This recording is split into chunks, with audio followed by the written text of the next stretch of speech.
Between stimulus and response there is a space. In that space is our power to choose our response. In our response lies our growth and our freedom.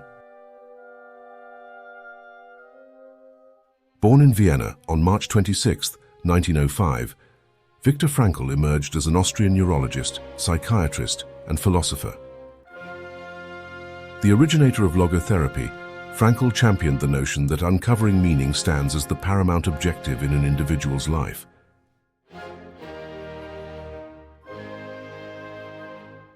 This quest for significance furnishes us with guidance, intent, and the inner energy to endure life's trials, tribulations, and everyday challenges. However, it is Frankl's resilience during the Holocaust that primarily punctuates his legacy. In 1942, he and his family were dispatched to the Theresienstadt concentration camp, where his father met his demise. Subsequently, in 1944, Frankl and his remaining family were relocated to Auschwitz, a place where his mother perished, followed shortly by his wife. Post the liberation of the camps by Allied forces in 1945, Frankl made his way back to Vienna, his hometown. It was there that he penned Man's Search for Meaning, a seminal work delving into the life within concentration camps, the harshness and desolation of conditions, and the descent of his fellow detainees into feelings of despair and hopelessness. In this book he wrote, "Between stimulus and response there is a space. In that space is our power to choose our response. In our response lies our growth and our freedom." To me, this stands as the most profound message within the entirety of the book, a volume imbued with profound lessons and philosophical insights. Yet, what does Frankl mean by this space? What does he intend to convey with the concepts of growth and freedom? In its most fundamental essence, this space refers to the brief moment during which we assimilate the world that surrounds us. For many individuals, this process remains largely unconscious and often goes unnoticed. Our interpretation of the external world is molded by our beliefs, values, judgments, biases, and the subtle ways in which our experiences have influenced our thought processes and perceptions of every encountered situation.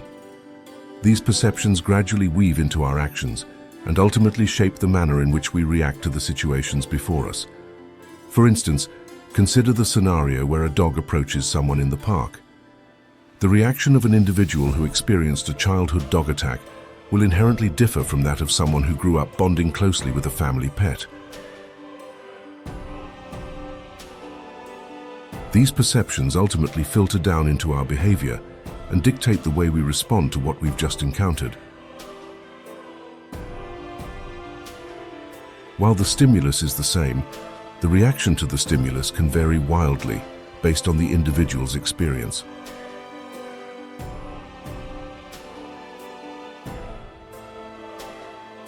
Frequently, the emergence of this space occurs by chance. Throughout our lives, we imbibe the lessons that surround us. Through direct encounters, we construct our own beliefs, and through the teachings of others, we adopt their perspectives, both knowingly and subconsciously. For a select few, this randomness can be advantageous, as it aids growth and development within a constructive environment. Nonetheless, for most individuals, chance is an unreliable foundation for shaping beliefs and values about the world, ourselves, and those around us. Random chance inherently tends to yield a bell curve of outcomes. Some people are fortunate, benefiting from a constructive environment, resulting in well-rounded happiness.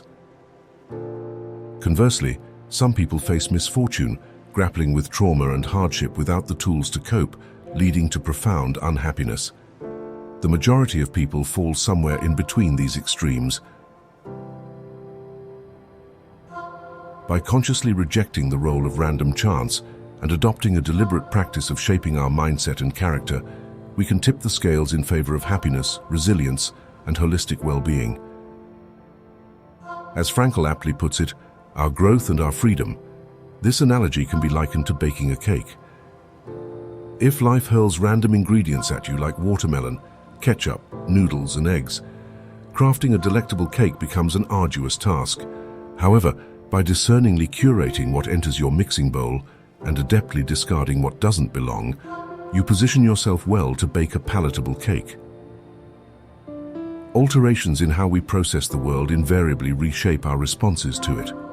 Consequently, as we adjust our reactions, we gradually transform our lives.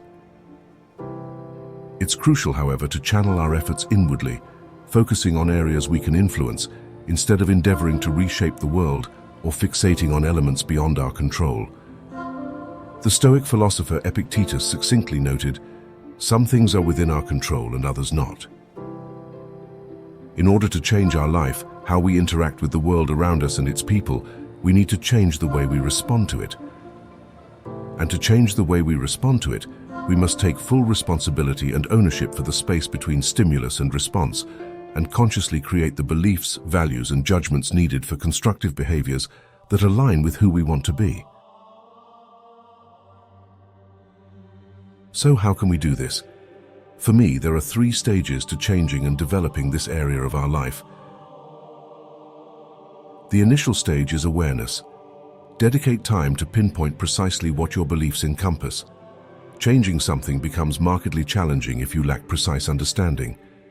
If your beliefs, values, perceptions, and biases remain obscured, the task of altering them becomes notably intricate. Frequently, these aspects operate at the subconscious level, necessitating conscientious effort to bring them into consciousness. However, with time, this transition can be facilitated through candid self-observation and meditation.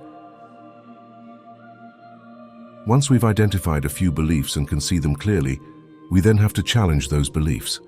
And that's the second step. Ask questions. Why do you believe what you believe? Can you think of examples where that belief is not true? What assumptions are you making? How do you know it to be true? If we ask the right questions and we ask enough questions, we can quickly begin to pick apart beliefs that are false or don't accurately reflect the world around us.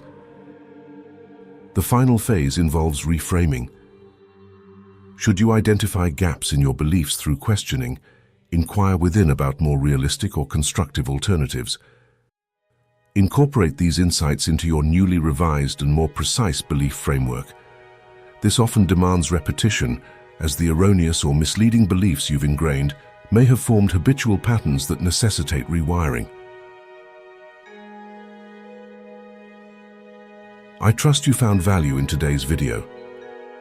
If you enjoyed the content and seek more, please consider liking and subscribing. Thank you for watching.